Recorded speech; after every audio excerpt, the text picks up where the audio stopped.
Hello, everyone. How are we all doing today? Hi, Beans. um, let's see. Why is the tunes not being picked up? Hello? You can hear me. All of the lovely humans, just not the lovely music, which is. There we go. Okay. Perfect. Everyone looks fabulous. I did change my Twitch name. Oh yes, I should probably see.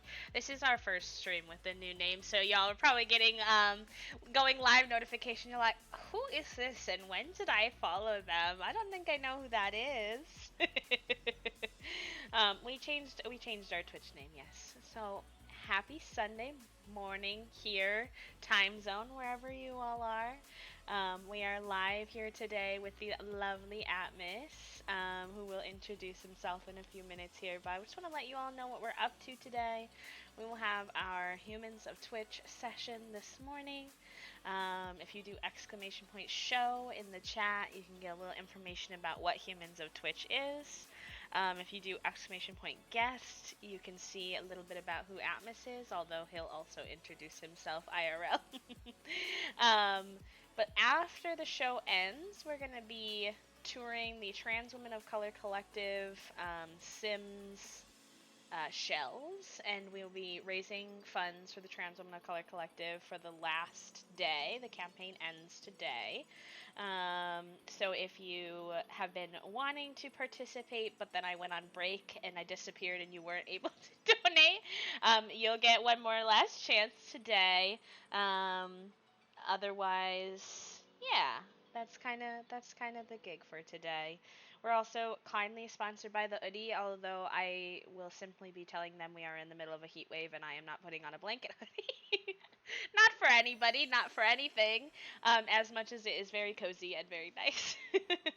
But yeah, that's all the things we're up to today. Otherwise, I will let I didn't actually introduce myself. If you're new here, my name is B. Uh, most of you probably know who I am, but some of you might have come over from Atmos's community, and I might be a name but not a face. Atmos is very kind whenever I stop by, so you probably have heard him talk about me. But um, my name is B. I use they them pronouns. I am a queer and disabled variety streamer who mostly plays The Sims, if we're being honest. And Jupiter here is our co-host, and I will let them introduce themselves. Good morning, everyone. Happy time zone. My name is Jupiter. I am a queer Latinx broadcaster here on Twitch. And I'm so honored to be co-host of Humans of Twitch along with B, and very excited to introduce our guest for today, Atmosphere. So Atmos, please go ahead, take it away and introduce yourself. Thank you. My name is Atmos. My pronouns are he, him. I am a queer variety streamer from Canada. I play a variety of games. I'm sort of focusing on Stardew. I've sort of found my home in Stardew streaming lately, and I've been really enjoying that. So if you like Stardew Valley, if you like Harvey specifically, I also cosplay Harvey every now and again. But yeah, I play a lot of Stardew, a little bit of Animal Crossing. I do some art streams occasionally. And outside of Twitch and stream, I am in school for textile art. I'm currently going into my fourth year, although the pandemic completely screwed it up, and so my degree is going to take longer than it was supposed to, but who cares? But a textile artist, and then also sort of, it's been a hot second because, again, pandemic has changed everything about my life, but I also do drag outside of Twitch, and that's me. Thank you. Amazing. Yes, the pandemic has really it's done something else to a lot of timelines. We thought some things were gonna go in a certain trajectory, and just make it work. You make it work. Make it work moment. So if y'all have never been to a Humans of Twitch session, because I see some new faces in the chat, um, basically Jupiter and I will just kind of bounce back and forth asking Atmos questions, unless we get excited about something, and then maybe we'll be like, a follow-up question, because sometimes we really enjoy something that someone is like having a good time rambling on about, that they're happy about or passionate about, but generally we'll bounce back and forth. Um, so I will kick us off today. Um, and related to your introduction, Atmos, I realized in reading your description, but also because I've watched some of your art streams before, that you are an artist in like many senses of the word, like textile art, drag, theater, content creation. And I just want to know a little bit about like what does art mean to you? Like why do you choose to create in so many different capacities? That's an amazing and really excellent question. I think for me, I think performing and entertaining and then like creating visual art are sort of two different things. I mean, they're it's me, I'm a human and everything's interconnected. Um, but like I'll start with the I think maybe the easier one, which is like creating visual art and like textile art and stuff like that. I love to like make things. I just like to do things and make things. I've always sort of had an eye for detail, and so especially with like textile art, working with your hands and sort of like creating something out of nothing, um, but also working really, really closely with materials is something that's like super interesting and engaging for me. I love sort of expressing more sort of abstract concepts through like in visualizing those concepts. And I just love like learning about things and sort of exploring things visually.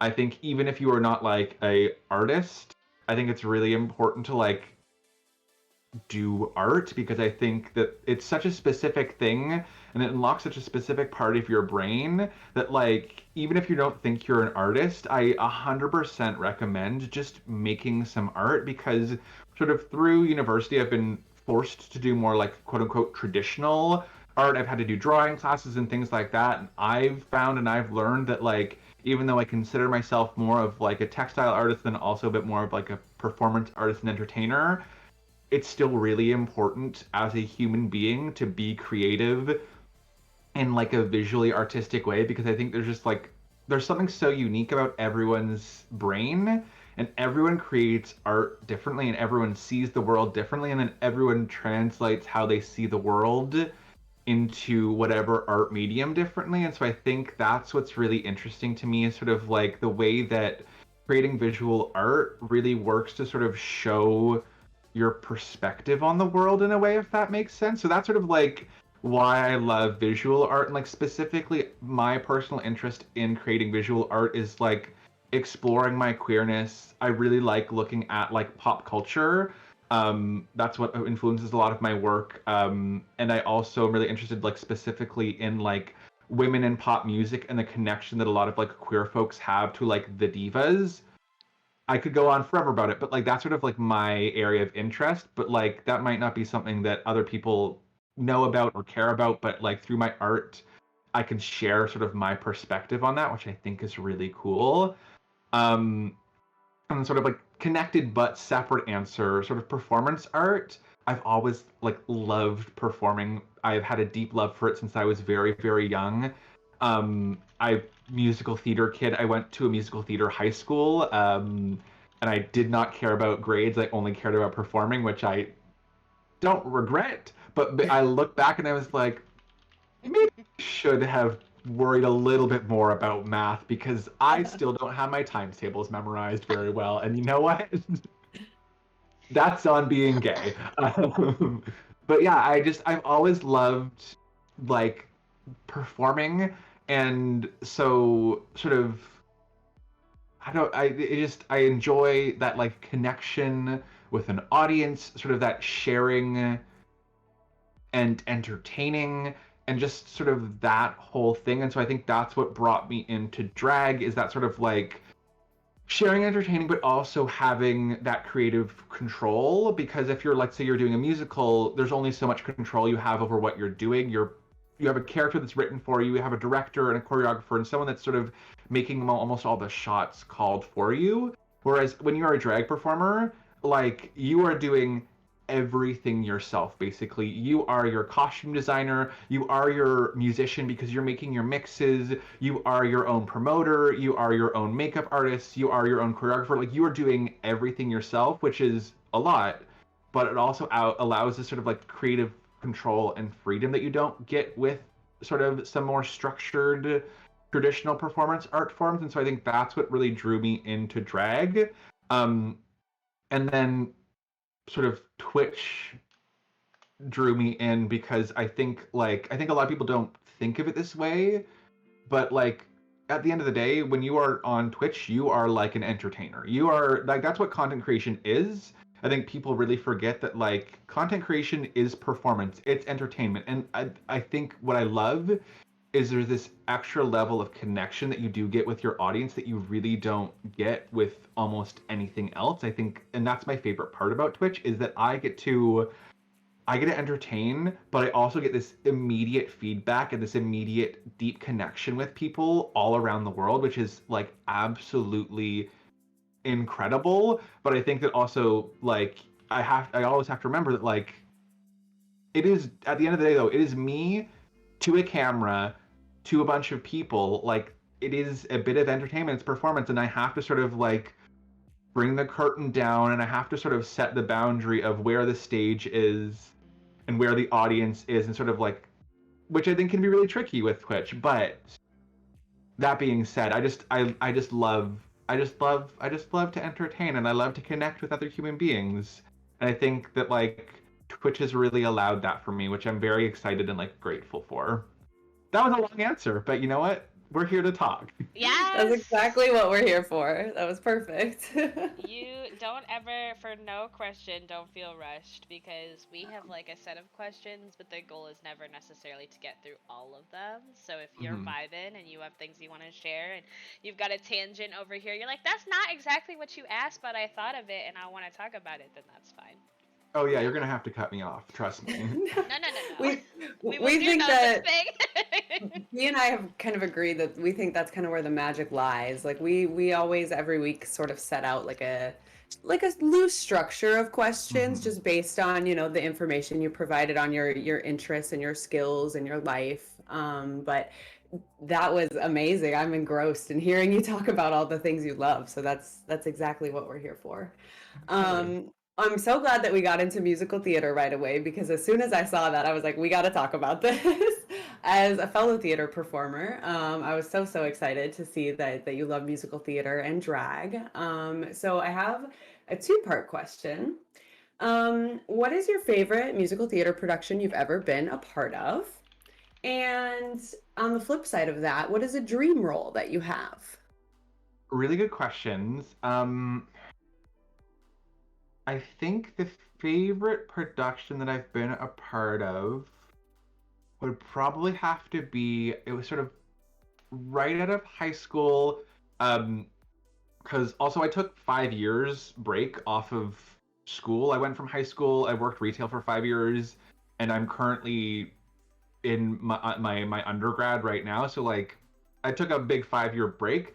But during sort of the first year and a bit, um, I did a theater production. I did Rocky Horror, and I was Frankenfurter, which was like a blast because like I think the thing is for me, and why I like sort of stepped out of musical theater as well, is I realized that it was like I am not like an amazing actor. Like I had that self-awareness where I was like, my voice is decent. I'm a pretty good singer. I'm an okay dancer. I have rhythm. I can understand how to move, but I'm not a great actor. And especially like a lot of musical theater is playing straight men, like Mhm. especially the big roles are straight dudes, and that's just not a strength that I have. Like I am very queer through and through, and I cannot sort of act well enough to hide that.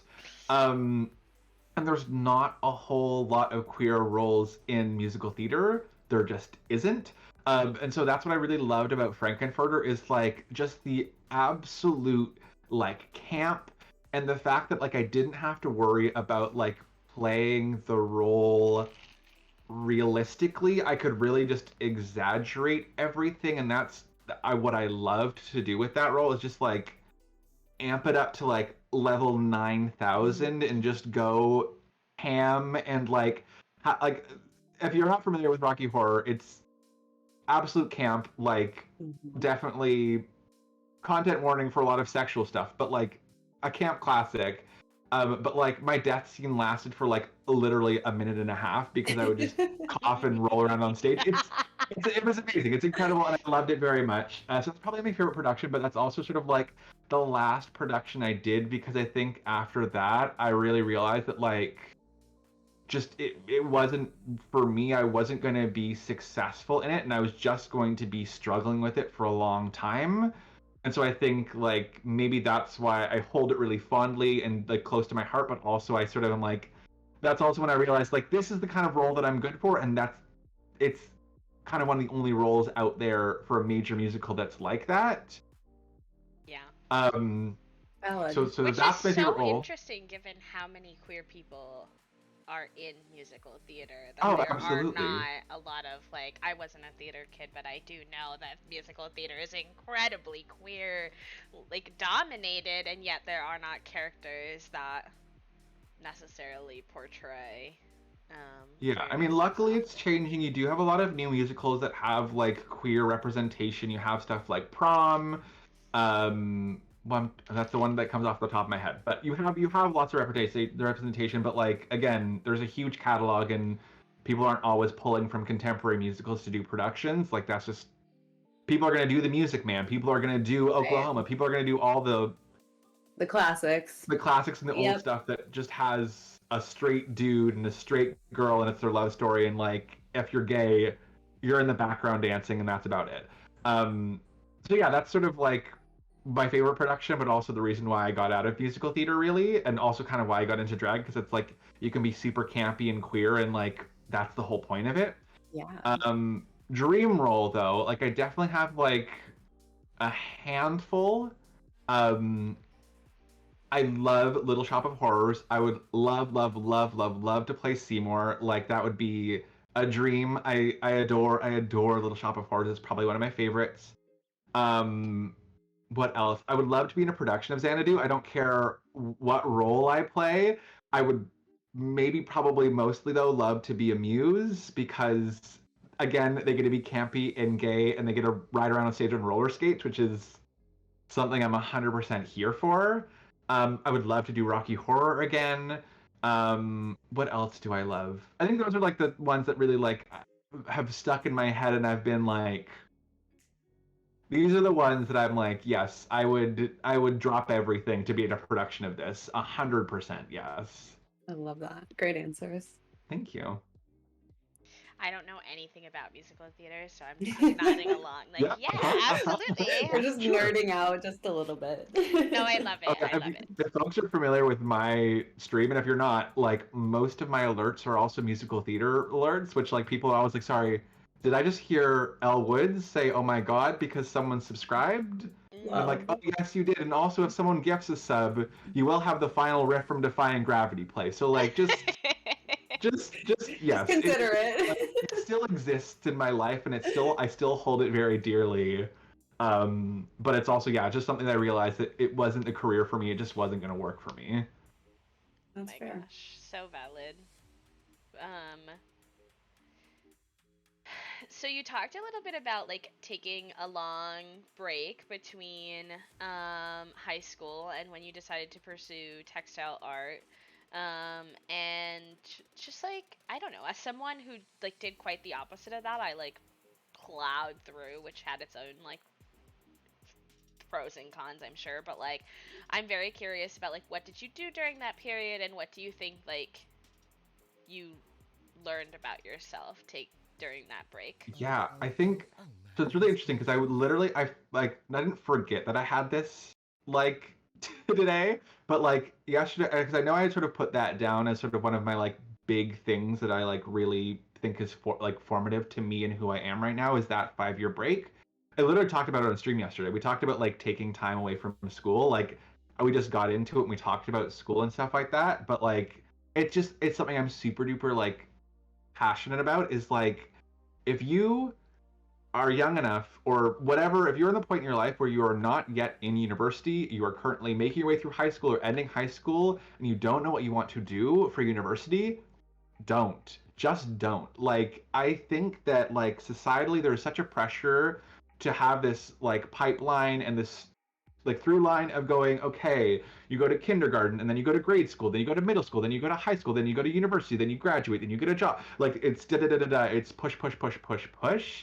And, like, I felt really frustrated that there was no one telling me other options. There was no one there was saying, "Oh, take a gap year," but there was no one saying take multiple years of a break. There was no one saying like, "Here's your other options if you don't ever want to go to university." Like, there's never. It's the one option is sort of the option that's put out there. And so I just want to, before I go into sort of my journey, I really want to preface it by saying, take your time. No one cares. If you're applying for a job and they want you to have a degree, don't put what year you graduated on your application. Like, who cares? Who cares when you graduated? Who cares how long it took you to graduate? Like, if they need you to have a degree, You'd sure, be fine. surprised how little people care. As someone who was a college prep advisor, like my work was to pipeline. My technical job was to pipeline kids into but constantly behind the scenes they were like, I need a break. I was like, I can't tell you this for real, but like, take a break if you need to take a break. So, Yeah, I don't need to hear it from me, but like, yeah, they don't care. They're not even looking that hard at your resume to know you're getting scanned. And the last thing yeah, they care about is when you graduated or how long yeah. it took you to graduate. They do not Oh, care. absolutely. So I just like before I sort of go into it, I really wanted to say that it's like I cannot stress that enough. Like if anyone asks me, oh, like how do you feel about school? Da da da. What took you so long? Like I think the thing is for me is the one big thing is like I definitely have that like FOMO of I think I have a lot of friends who went right into university who made a lot of like close friends and connections because I think when you're going into school young and you're just coming out of high school, you make a lot of really close connections going into university. I think that's also the most important part about university or college is like making those connections with people who are going to be in your field so you can sort of like share stuff with them. But I also, again, I don't regret it because like I'll sort of go through it a little bit, but I sort of I started off sort of working in retail. I worked for like an independent business for about a few months, and it was a family-run business, and it was a nightmare mess. Like just to give you an idea, like I didn't have a legal lunch break. They sort of were like, well, anytime a customer comes in, drop your food and help them. And they also put like cute stickers on my checks that I would have to peel off. And the checks were also like written in like colored marker. What? Yeah, it was an experience. And I worked Okay. at Forever 21 for a little bit. Um, and that was also not great, but like a bit of an interesting nightmare. And then sort of the rest of my time before I went back to school, I worked at Lush, which it was like great and horrible at the same time. Like very, very like I'm grateful for like the stuff I learned and the opportunities I had, but also like looking back at it, I'm like, I was going into that job I was 18, like I was bamboozled by the world of like retail and the sort of almost cult like way that some businesses operate to sort of have loyalty to their brand and their business and have their employees stick around. But sort of at the same time, I was doing Lush full time. I started doing drag when I was in high school still. So I was about like 16 or 15 when I started sort of practicing drag in my bedroom, sort of started doing my own costumes, figuring things out. I think the first time I performed, I would have been probably, yeah, 16 or 17, and there was an all ages open stage in my city, which I performed for. And a bunch of my friends and my mom came, and it was like super fun, and it was like a good sort of start off thing. And then when I'm forgetting the legal drinking age in Canada. I think it's 19. I think it's 19. It's 18 in Quebec, but it's 19 where I am. But anyways, when I turned 19, basically as soon as I turned 19, I was like going to open stages at actual bars, sort of working my way through. Um, and so, yeah, I sort of, for a good hot chunk of time, I was doing sort of drag and retail work. And I mean, the really good thing about shift work and retail work is like you can trade your shifts out and you can also give your availability. And so, like, for example, if I'm doing um, a drag show that starts at 11:30, goes until 2 a.m., I get home at about 2:30, I have adrenaline, so I don't go to sleep until 3. I can then hopefully have a shift that starts at about 4 p.m. So like it sort of mostly all worked out. Um, and sort of my drag journey was sort of again building myself up, taking part in like amateur sort of competitions, sort of putting my name out there, getting myself sort of on the regular schedule as guests for local bars, um, sort of doing, I would say, 4 to 5 shows a month as I was going. Um, and then also with Lush, sort of building myself up the sort of retail ladder, going from sales associate to, at one point, my boss asked me if I wanted to be a manager in training and train for that, and I was like, no, thank you, not. I'm I'm 20 years old. Like Not I that enjoy committed. working here, but this is not going to be what I really want to do. But I was luckily given a lot of responsibility at that job. Like I did everything there.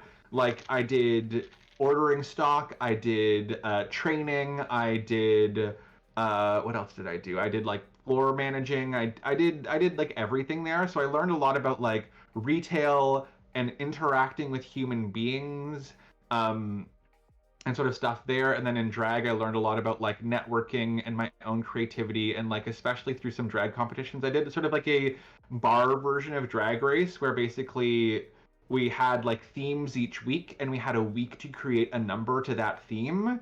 And Wow. like I learned so much about like what I could creatively do within a short time period, which I like time management, and like there's just so many skills that I picked up both from like doing drag and working retail that like I have prepared me so well for so many aspects of my life now.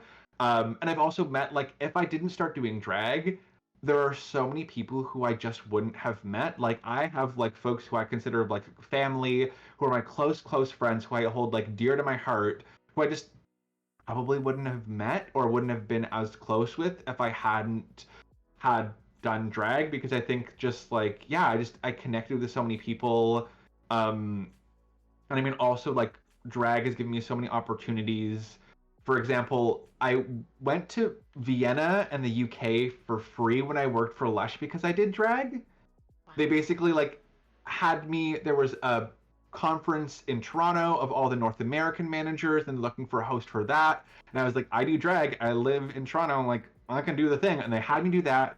And the like founder of the company was there, and they're like, could you also come to Vienna to host our European meeting? And I was like, Yeah. Oh, that's so free? cool. Okay, yes, you pay me to go to Vienna. Sounds good. Definitely. And then they also had like a charity auction in the North America thing.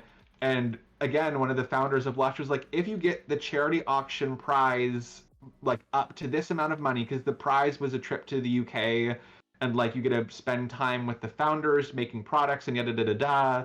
They're like, if you can get the money up to this high amount of bid, you can go on the trip too. Sounds good, right? And I was like, the audience is like, does anyone want to get this bid to this point? And very quickly it got to that point. So I got to go to the UK for free, which was like another wild experience. So like I very lucky that sort of everything fell into place. I also know that like I had a very unique experience working at Lush. Like not everyone's going to say, "Oh yeah, I worked at Lush for 4 years. They sent me to the UK and to Vienna for free, and I blah blah blah blah, blah A B C D E F G." Like I very very lucky. Sort of everything worked out for me. But that's sort of what I did for a big chunk before I went to school.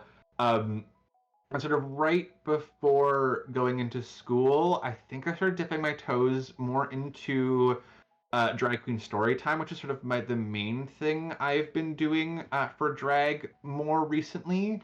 And I think it's been the sort of most fulfilling thing for me right recently with drag too. Because again, like there's just this connection with young audiences that you get that you don't get from older like audiences at a bar.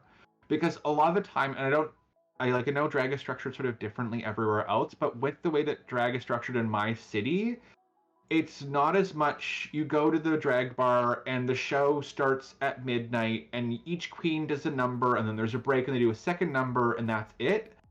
We do what's called marathon drag, where if you are booked for the night, so let's say the show starts at 11:30, each queen will have about 2 or 3 sets of 4 songs in a row, so you will like get on, do 2 songs, talk on the mic, do 2 songs, get off stage, change out of your costume, wait for the other 2 girls to do their numbers, get back on stage, do 2 songs, take a break, do 2 songs, get off stage, change into a final costume. Depending on how late it is, you might do another set or you might do group numbers to wrap the night up, depending on like how everything goes.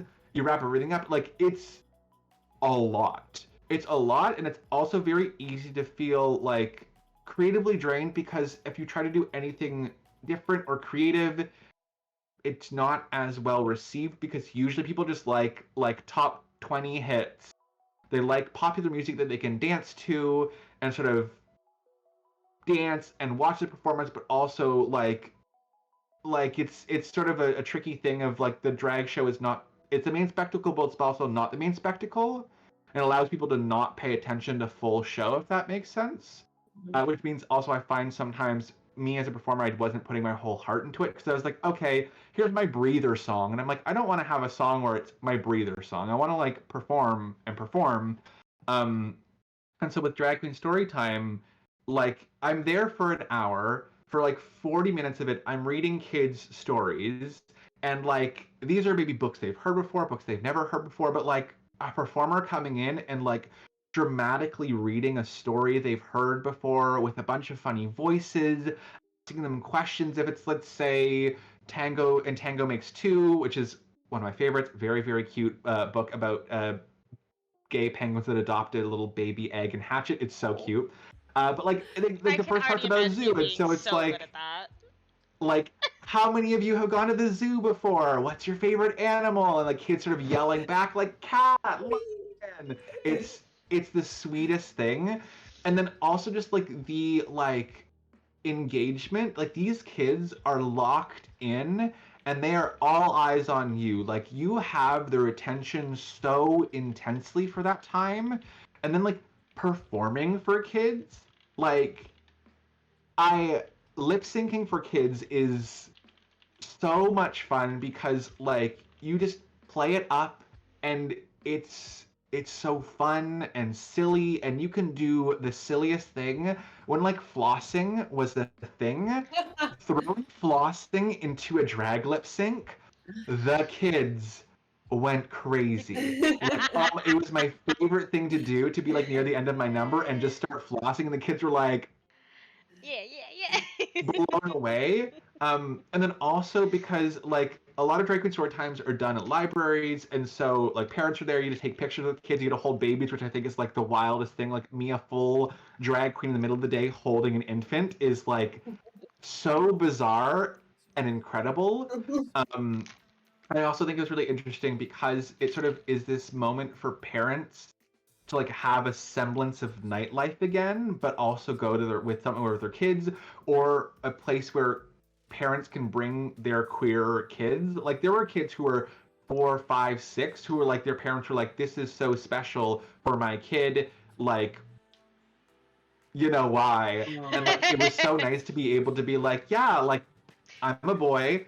Usually I dress like a boy. I wear a t-shirt, I wear jeans, but I do drag. I dress up. It's like being a fun, pretty clown, and I get to like do that, and I love doing that. And I'm an adult who likes to dress up still. Like, there's nothing wrong with that. So like, I loved being that for kids, and I haven't done it in a while because obviously libraries are closed. And I also did a lot at schools. And like my first time doing one at a school, I was so incredibly like nervous and scared because like at a drag queen story time at a library, parents are bringing their kids there. If they are bringing their kids there, like, they are the right kind of people who are going to understand what a drag performer is, and they're going to understand sort of how to tell their kids to behave around a drag performer. Whereas going into a school, it's the entire class. Like, it's every single kid is sitting down for this assembly. Like, it's all of them, and so you never know what you're going to get. But, like, every single time I was blown away by, like, because we usually sort of end with a picture period at libraries, but obviously, like, you're not going to have pictures with a bunch of kids whose parents aren't around to give permission for that. So we did question and answer, and, like, the questions that these kids would ask, like, I did usually be about like grade 1 to grade 4, 5, 6, sort of that sort of the age range. But I did as young as kindergarten, and I had sometimes kids who were in grade sort of 7 and 8 pop in because we were in the school. But like the questions were just so like interesting and intelligent and respectful. I mean, it was always like, is that a wig? And then I would say yes, and they would say, can you take it off? And I would say, absolutely not. And they would say, why? And I would say, a magician to reveal their secret, and they would say yes. And I said, well, would the magician tell you their secret? And they would say no. And I would say, exactly. It would ruin the fun if I sort of gave away the surprise. I can't show you. Kids are brilliant. But like kids are just so like smart, and like they had such interesting questions about like drag and lip syncing and costumes, and like I really can't remember if I was ever met with an inappropriate question or a disrespectful question. Like, it was just I miss it so dearly. I really can't wait for things to open back up, and so I can do drag queen story time again, because I think that's sort of like where I found myself happiest doing drag. Like, don't get me wrong, I love really big weird numbers, but there's just not a lot of spaces in my local drag scene to do that stuff. And so I found that like doing drag queen story time where I was happiest. So yeah, that was a question about what I did for 4.5, 5 years before going back to school. So there's a lot of info there, but like, yeah, I think the big thing is like I did so much, I learned so much, and I got to be sort of creative while also understanding like working a job and having responsibility, and like understanding financially how to save up money and all that stuff like that. And the really cool thing was, by the time I was applying for school, I had a bunch of stuff from drag for my portfolio. And when I applied for school, like it's an art school, so I had to send in like actual images of work that I had done. And they were like, cool, like, we're not saying you're accepted yet, but you're basically accepted, and also just a heads up, you're going to be able to skip 3 courses based on the strength of your portfolio. Oh, very nice. Which was really cool, because I was like, Love cool, that. all this work that I've done, like, non-academically, has, like, sort of some sort of merit academically, artistically in this world, which felt really nice. And then also, like, going into university, like, at what? I think I went in when I was 22, 23. Like, going into university as a quote-unquote mature student, because basically as soon as you're like, what, a certain amount of years out of high school or a certain age, you're technically a mature student, which is bonkers to me. But like going in and understanding, like, from drag, like understanding that, like, having like an idea of how much I can do creatively in a short period of time, understanding my time management, understanding organization, understanding responsibility, finances, all of those things have benefited me so immensely with like my academia and my school and everything, that like, again, I have this FOMO and I have this sort of, I wish I would have gone to school immediately, but at the same time, I'm like, I would not trade my experience for anything in the world, because I have had so many incredible opportunities, and I have learned so much in those 5 years that have benefited me greatly in school, and also with doing Twitch. Like, there are a lot of things that, I mean, yes, art school, I can do graphic design, and so I've done my own overlays. I taught myself After Effects to do animations for my alerts. I've drawn all my own emotes. Like, that is definitely comes from some from art school, but also like again, creativity, like time management, sort of understanding how long things will take me and setting my limits and all that stuff like that. Like that 5 years was so important for me to like understand myself better and be prepared to go into doing what I wanted to do in a really mindful way, I feel. I mean, you had some like lived experiences to inform like your academic studies, which I always think is really one aspect that like students who pipeline straight from high school into college really struggle with, like when you're being asked to do research or projects that require any degree of creativity, whether you're in art Mm-hmm. school or not. I found that like students that didn't really either take a break or just didn't like explore themselves a lot in high school, um, they didn't know how to do anything other than the thesis statement the teacher gave as an example. They never knew how to like inform any of their studies with like the things that they were passionate about. And then those were the same students who were like, "Well, I hate my classes." And I'm like, "Well, Yeah. you're probably struggling to find any joy in learning because you're not, using the template, but then like bending it for yourself, which is both what your professor wants you to do, but also is what makes learning so much more enjoyable. For sure. I was consistently heckling my professors into letting me like change the prompt, or like I was like, this isn't really what you wanted, but like if I can exhibit the skill and do it this way, is that cool? And they were like, yeah, sure, whatever you want to do, Yeah. B. Um, Yeah, I which made agree. I think school it's fun. yeah, I think it's like I've seen again because again I went into school at what I don't again time is a construct 22, 23, but like uh, being older and having all my classmates be like most of them be 18 fresh out of high school and just seeing like them not understand the idea that like you are paying for school, like you are Yes. paying your professors and the faculty and staff in university to be there. Like, make school work for you. Do the assignments how you want to do them. If you're like, for example, for me as an artist, I do my assignments to build my portfolio. Like, I have sort of starting in second year, I sort of had this idea of okay, this year I have a really like specific interest in this specific topic. I am going to make every assignment that I can be about this topic so I have this linking connection and this sort of collection of work for my portfolio. Like you Yes. are paying to be there, take full advantage of that. Take full advantage of like the fact that like yeah, make all the assignments work for you and what you want to do. If it's an essay about like for example, I had an essay in my art history course where it was sort of like anything from the, I want to say, 19th century to present day, choose an art object and write an entire sort of investigative essay about it. And I was like, I have a favorite manga called Princess Jellyfish that was published in 2000 and something. Can it be about this because it's technically visual art while it is also a book?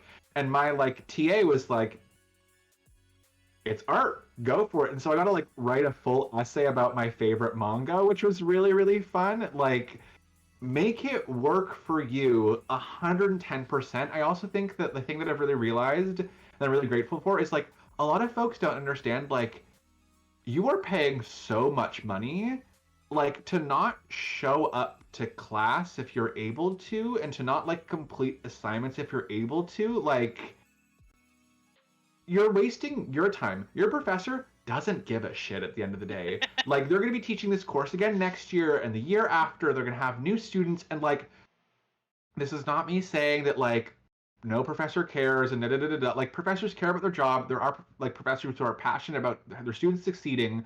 But at the end of the day, like if you can't hand your assignment in, there's only so much they can reach out to you and bend everything to make sure that you get it in.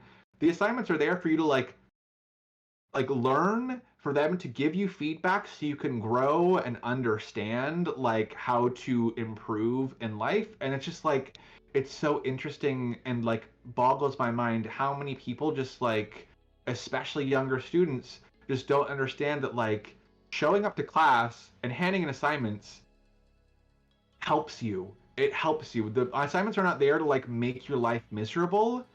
It's there to help you learn. That's what school is for. Like, no one cares what your grade is at the end of the day. Like, they care what the skills you've grabbed. And so if you are doing assignments and making things that you are passionate about and learning about things that you're passionate about, like, and then getting that feedback from your peers and your professors, like, you are learning. That's the end of it. Even C's get degrees. Who fucking cares what grades you get? Which is also me lecturing myself because I'm a perfectionist and I need to get A's. But like, yeah, just learn about what you want to learn about.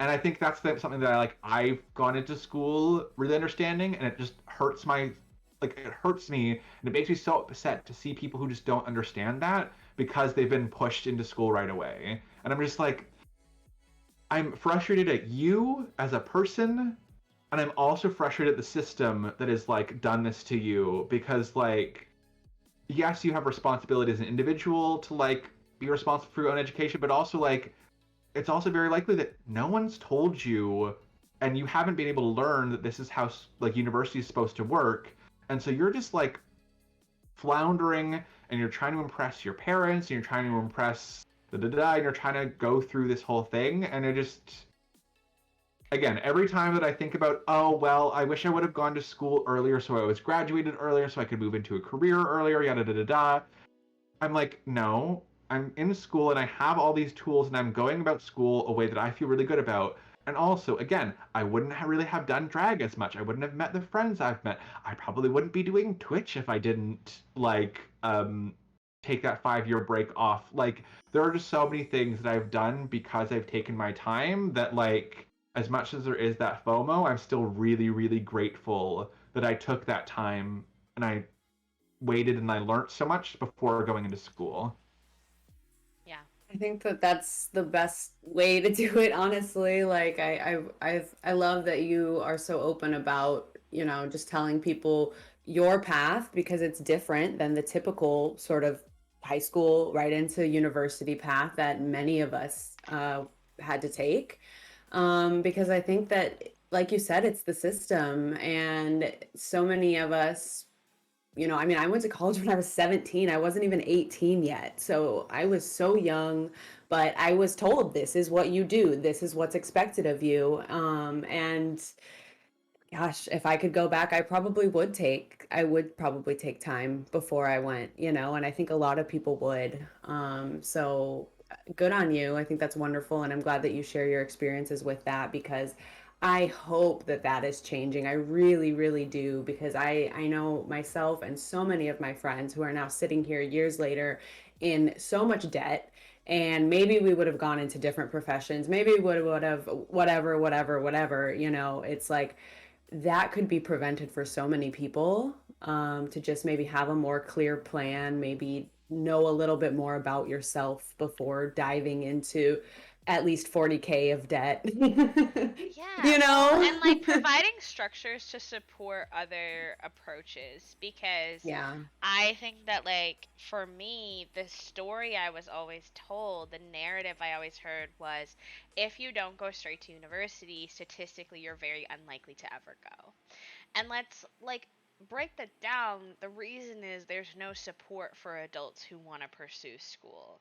The reason that it's easier to go straight to college from high school is because you have a high school counselor, you have teachers, you have those people in your network willing to support you. Why is the solution forcing kids into school immediately versus the solution being, okay, there's obviously a support gap here for folks who are Mhm. older and want to go to school. Where are those structural resources for them to be able to get that support at an older age? Because that should exist too, you know what I mean? For Yeah, sure. it was like I think the worst part about applying for school after working for, again, for 4 or 5 years in retail, like having to go and get my high school transcript to submit to schools and look back and say, wow, there were just some things academically I did not give a shit about. Like, I was in high school, I was young, I loved theater, I didn't care very much about my math classes or my science classes, things like that. Like, but being stuck with that is what I had to apply to school for. And like, again, I'm very lucky that the school that I chose to go to recognized my artistic ability. I was going to an art school, so they like, again, were looking at my grades, but also looking at my portfolio and took into account like the fact that I had been learning and teaching myself. But like, I applied to another school that I didn't get into, and I'm pretty sure it's because of my academics. Like, I didn't have a high enough academic average to get into their school. They didn't take into account the fact that I'd been out of school for 5 years, that I had lived experience, that I had done a bunch of stuff to learn and grow on my own. Like, they were looking at my academics, and they were holding me accountable for the marks that I had when I was 17 or 18, when I was 21 and 22 and 23. Like that, again, I forget when I applied for school. Time doesn't exist, but like, it's just sort of like that's just It's not a holistic that, picture of who you were as a person at that point. exactly, It no longer exactly. reflected, like, you were not that 17-year-old kid who didn't care about school anymore. Obviously, by the fact that you were applying to school and Yeah, ready and interested to pursue higher yeah. education. So it Like just, like I care so deeply about school now. Like, I my average for overall for the past 3 years is 86. Like, I work very hard. I care intensely about the grades and the assignments that I have. Like, I really, really care. And that high school transcript does not at all speak to who I am now or who I was when I was applying. Like, and it sucks so much that, like, again, that's just how it is. Your high school transcript is one of the requirements, and if it's this not good is, enough, you're not going to get into school. yeah, and we can talk more about this later too, because I'm sure we'll pop into a little bit more of your like content creation and Twitch stuff at some point. But it reminds me of all of the application systems in the world. They just are all incredibly flawed for school, for jobs, for things like trying to move up to like Twitch partner. We talk about this a lot. Like, that those numbers do not reflect the quality of person you are. It doesn't reflect what you bring to the table in any of Absolutely. these situations. It's just like an incredibly flawed system to be able to like judge people based off of some numerical value. On the other hand, if you take away all the numerical values, how do you ensure equity, right? Yeah, Because there's no quantitative way to compare humans. yeah. And it's So, like, oh, do you have every single applicant for a university be interviewed, and then it's based on a panel of like and biased judges, judges and then because exactly the who has judges are going to have access to be on that inherent bias. panel? Like, Yep. it's the world. It's fucked up. Surprise! No Surprise! system is perfect. In fact, all systems are flawed. What? No way. A harsh reality. But yeah, Shocking. it is definitely frustrating, and I agree. Like, it definitely is like, you move out of one flawed system into another flawed system. You move out of university and then move into like getting a job, and you're trying to work You're for a just giant chasing. corporation who doesn't care about you and who's not paying you fairly for your labor, and you're starting off in your industry by getting an internship, which might be unpaid, which is 100% illegal here in Canada, but people still do it anyways. Yep.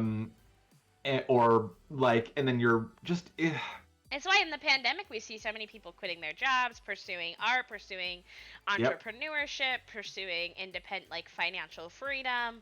Um, like, no one wants to do this anymore. Oh, No one wants to no. be part of these systems anymore. It's a hot No, mess no. I express. think, and I think it's so interesting how like immensely the pandemic is going to change the world forever. I always just like think about it, and I'm like, there's just every aspect of the world has been changed already, and it will continue to be changed by that. Like, Yep. It will it will. bring about universal basic income? No, Oh because God, I would our hope so. systems That would be suck. great. Our systems suck, and it probably won't happen, but I think it'll bring up conversations about like a bunch of things that are just going to be so helpful for like again, I think the systems are going to stay in place because they work for the small amount of people that it benefits, but I think hopefully we'll see small changes to these systems where it's like here's a Livable. pipeline of going from high school to university to a job, and here's this that you have to do, and here's that you have to. I think it will change a little bit at least. I think so too. I mean, we're already headed in that direction. I think that many of these things will take time. Universal Yeah. basic income, please. Like, obviously, we need progressive candidates to make that happen, to actually be elected. Um, but I mean, you see it now. Like, I know so many people who are quitting their part-time jobs, quitting their full-time jobs, and they're saying, no, I'm not going to go back to work. Why would I go back to work in an office when I just spent the last almost 2 years not working from an office and being fine? And I'm Yeah. like, yes, more power to you. We need to change these systems. We need to put people Agency. first. Yes, Like if you like an absolutely. office and you want to go in, cool. Good But for you.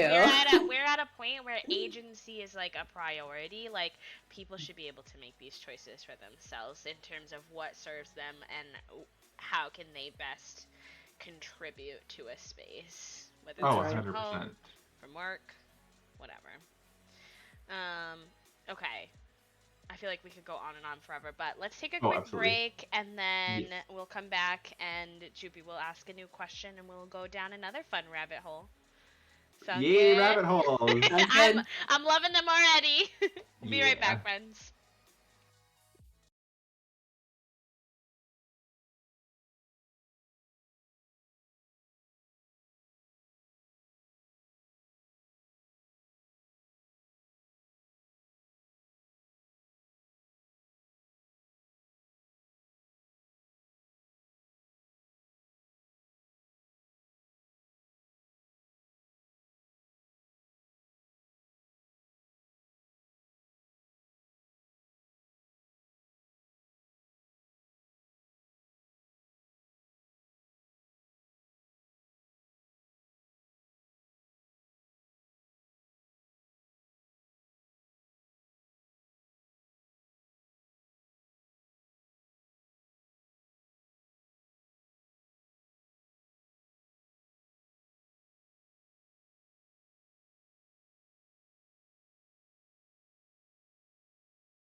Hello, friends. Thank you for waiting for us as we were taking a little break, just getting some water and doing the things.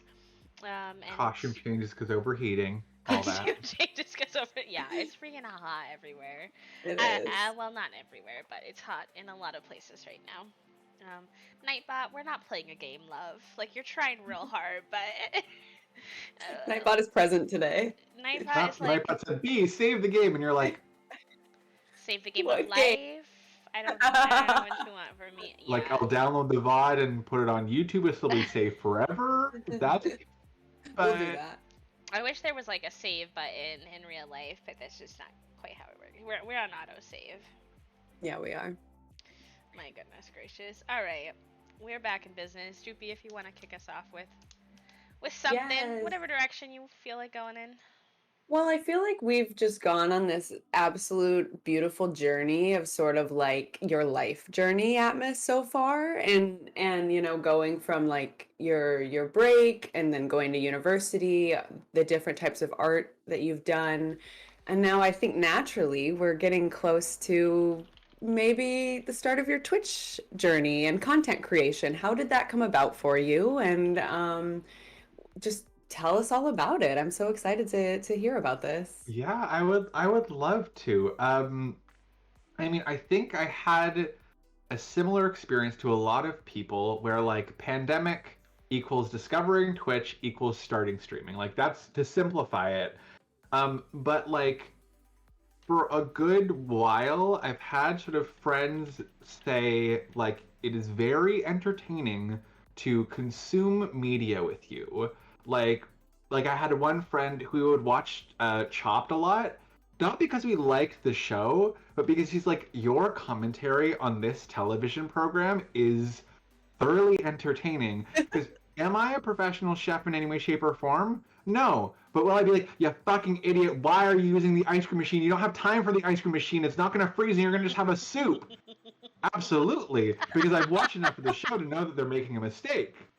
And so, like, I've definitely had folks be like, it is very entertaining how you react to things. Um, and so, sort of, that was in my mind. But also, yeah, I just sort of started watching Twitch streamers and found myself sort of like being part of some smaller communities. And I think the big reason I started streaming was Jordan, who B knows, ex Jordanism. Like, I was watching a lot of his streams and becoming a part of his community.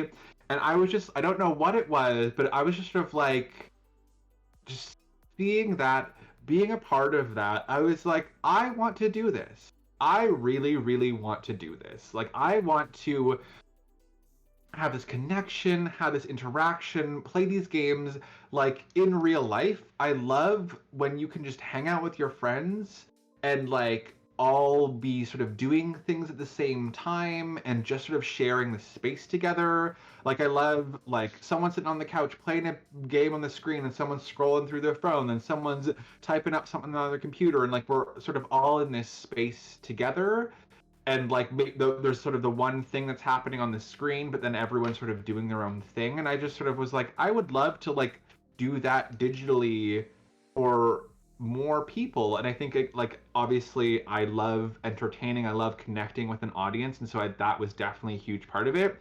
But like yeah, seeing Jordan stream was like a huge kickoff point for me.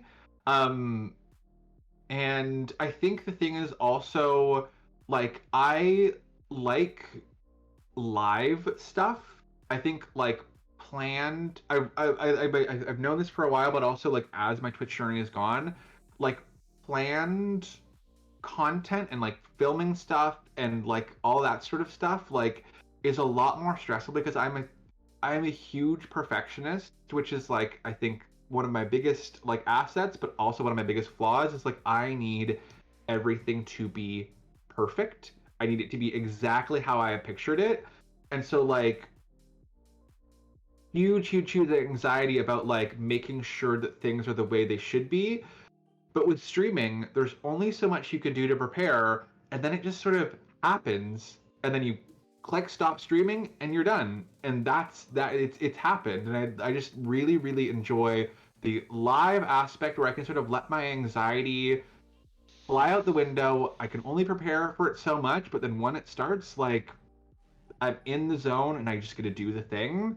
Um, and so I think that's sort of what made me fall in love with Twitch was really that like connection and that like just don't think, just do aspect of it. But yeah, that's sort of where my like Twitch journey started and why I started Twitch.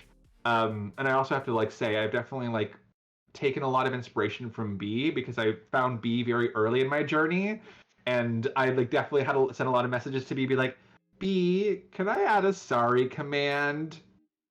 B, can I add a pronouns party thing where everyone shares their pronouns?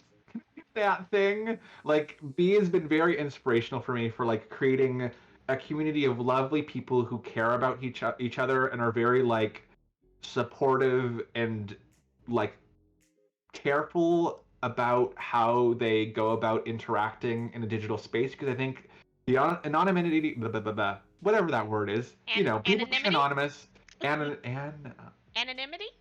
anonymity. I can't do it. I can't do it. My brain said anonymity. You know what I mean, though. Being anonymous online sort of gives you that like everyone talks about. It gives you that freedom to say whatever you want, but like having a community where like you're behind that username, but like you're still connecting and you're still being careful about what you're saying and how you go about interacting. Um, I feel very lucky to have that. But yeah, that's sort of how I got my start was like really seeing other streamers, being in the middle of the pandemic. I started in what, December? So I was sort of just wrapping up school, and my sort of past year of school has been a bit of a mess because everything was online for me. And so, like, I was taking less courses. So I was sort of more close to part time as opposed to full time. So I had sort of more time. I also just like it, it just school wasn't as much work doing it digitally because it just wasn't like I don't know how else to explain it, but like I just felt like I had this energy that I wanted to put somewhere, and that's sort of how I fell into Twitch, really.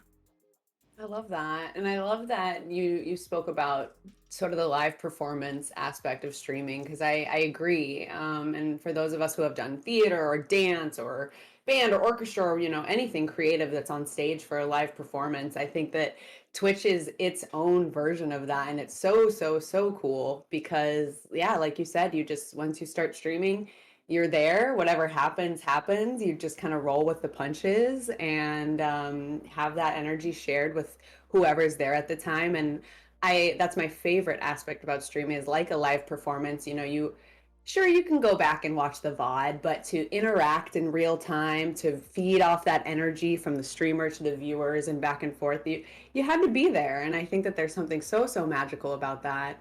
So I'm happy that other people share that Oh because yeah, I 100% agree. I think that is my favorite part about streaming is the like that connection, that energy, that interactivity, that like person to person, like just it is something because again, I think that's why it's so special. It is like again, it's live performance and it's entertainment, but in such a specific way that it's like nothing else. Because I mean, depending on the theater production, but like generally if you are in a theater production of whatever, a play, a musical, a dance, ballet, whatever, there's the stage, there's the audience, you get the applause, but like that's about it. And maybe you talk to someone afterwards and you read reviews, but like Twitch, you are in real time as you are going about what you're doing, getting immediate interaction and connection with Mhm. folks, and you can then feed off that energy and sort of like build this rapport and go down these rabbit holes about talking about different things and like share things and just like there's something so special about it that I've really fallen in love with. And I think like that, yeah, that's a big thing for me is like it's always like my streams, like the best streams for me are the ones where I feel like everyone is having a good time and we are like interacting and chatting and just like, and again, this is not to be like if you're lurking in the stream, I don't appreciate you because I like taking time out of your day to come and just like hang out while I'm streaming and like doing whatever you're doing and watching while you're doing whatever you're doing is like so important and special. But yeah, like the streams where everyone's like super engaged and there's a bunch of conversation happening,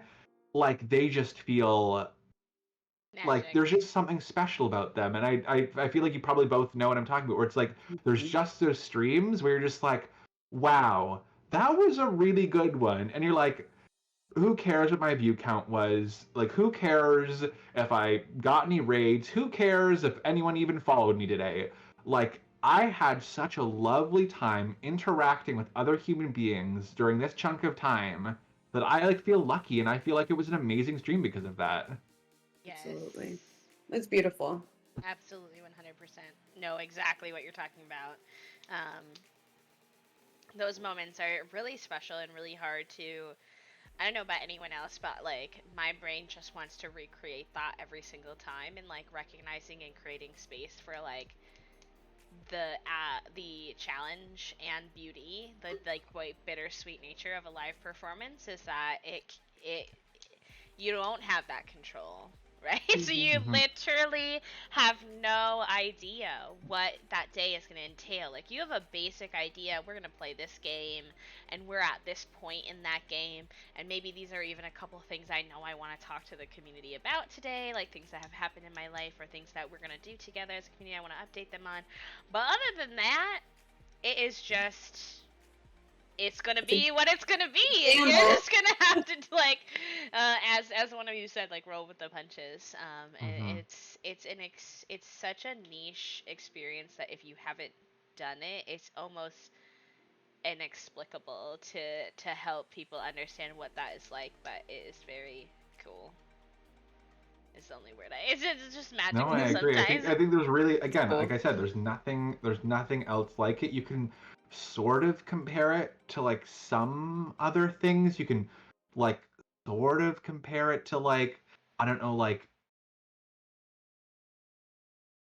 improv maybe, where you're basing some stuff off of your audience interaction, or maybe like I don't know, like there's just nothing where you get that intense of an audience interaction, such like a deep personal level, because again, instead of your audience cheering and shouting we love you and da da da da da, you have people typing out full sentences or full paragraphs and they are like actively engaging with what you are doing and saying in that moment, which is just so unique and so special, I feel.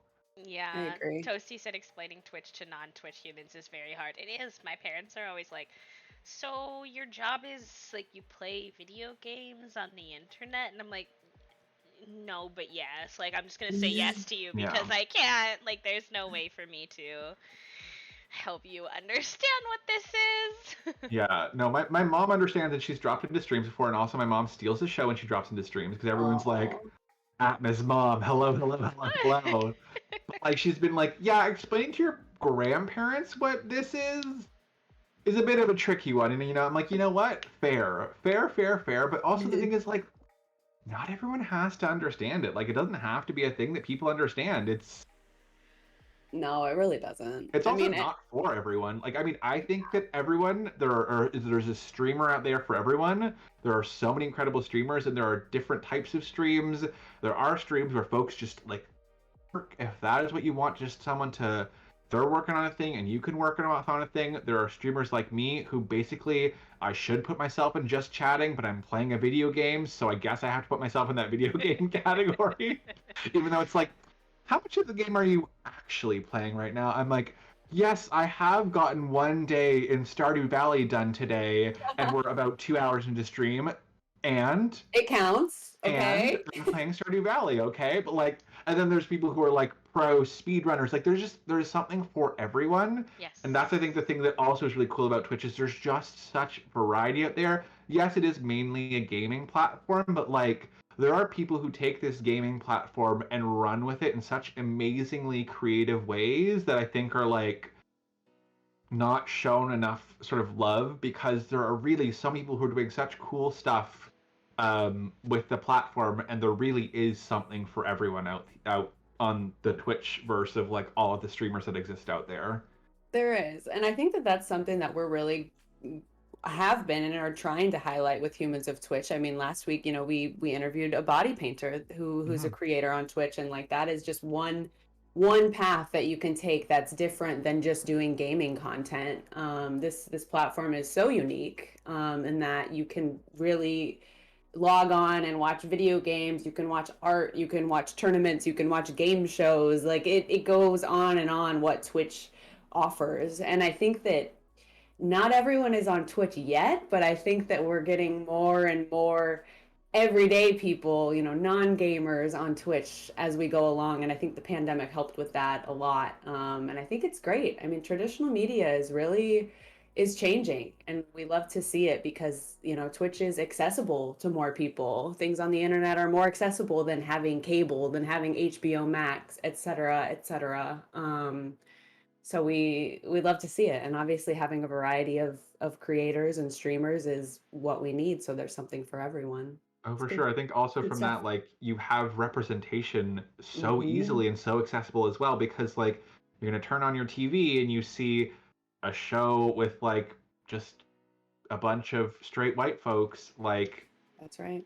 and that's all you have. And, like, I acknowledge, like, I am a cis white gay man, but, like, there are so many different streamers out there who are, like, the diversity within Twitch and the community, and, like, it there are so many amazing streamers out there, and I love, like, being able to, like, raid someone and have one of my members of my community be like, hey, like, this person is so specifically, like, close to how I identify. Like, they are, like, Asian, and they are, like, non-binary, and they're asexual, and that's me. Are you kidding me? Like, this person shares so much experiences with me, and, like, you don't really get that with a lot of traditional media. And these real people you can connect with and interact with for free. Twitch is Mhm. free. Twitch is fully free. You can find amazing people on here for free.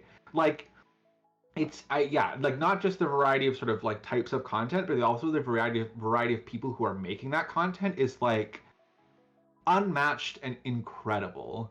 Yeah. B, do you mind if I ask a follow-up question? Yeah, totally. Go for it. You just what you said, Atmos, just made me think of something else I kind of wanted to touch on, because I obviously we all believe that representation is very important, and we're interviewing a variety of amazing creators on Humans of Twitch as we go along. So my question is, and it's a little multifaceted. What does being a gay creator on Twitch mean to you? And what changes would you like to see made to the platform for the LGBTQIA plus community, if any? That is a really good question. I think for me, like, being a queer content creator is both a huge part of my streams, but also not a part of it at all, if that makes sense. Like, it is a huge part of my identity. I think, again, we talked about this with theater, we talked about this with art. I think anything I do, like, no matter what, my queerness informs what I am making and how I'm interacting with the world. And I think that, like my brain is The going. gears. Um, yeah, I think I just, like, I don't think it necessarily informs, like, maybe it doesn't really inform the games I play very much or, like, anything like that, but I think it really informs, like, how I go about, like, curating the space and the community that I build, because I Mhm. think that, like, the internet can be so awful for queer folks, and I think the world can be so awful for queer folks, and so I think, like, especially, like, realizing that, like, I have a wide variety of, like, age, like, in my audience, and so, like, offering that safe, like, space for, and I know safe space is used very often, but, like offering this space for folks to feel comfortable and welcome and, like, included is something that's, I think, so important to me. um and I've actively seen, like, how people have benefited from it, like, just doing, like, pronoun parties where someone redeems it and we all drop our pronouns in chat. Like, I have had folks say, hey, because we do this, we do it so often, it's a regular pronoun check, I felt comfortable trying out new pronouns and then using those new pronouns. Like, just having a space where even something, I know, like, to me, It's a small thing. I add a redeem. People can use channel points. We do a little pronoun party. I say out loud my pronouns and I ask people to drop it in chat.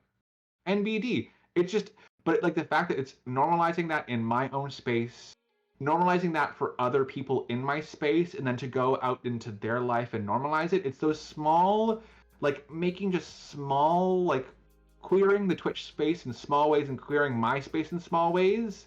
Again, it's going to have this ripple effect because I took that idea of the pronoun thing from B, and someone's probably going to take it from me. And like, that's great. That is amazing. And I think that, like, yeah, just sort of like that, like, queer community building is really what I focus on. Big change that I would like to see from Twitch is I want them to treat homophobia the same way that they treat, like, people breaking the very loose terms of service when it comes to, like, sexual content. I like it. I know that a lot of people are talking about this, and like I feel like you both will probably share very similar thoughts and feelings to me about this. But like, you can't just go and say, well, someone's doing farting ASMR, like, and that's inappropriate, and that's against terms of service because they're being inappropriate and they're showing their body in a way, da da da da da.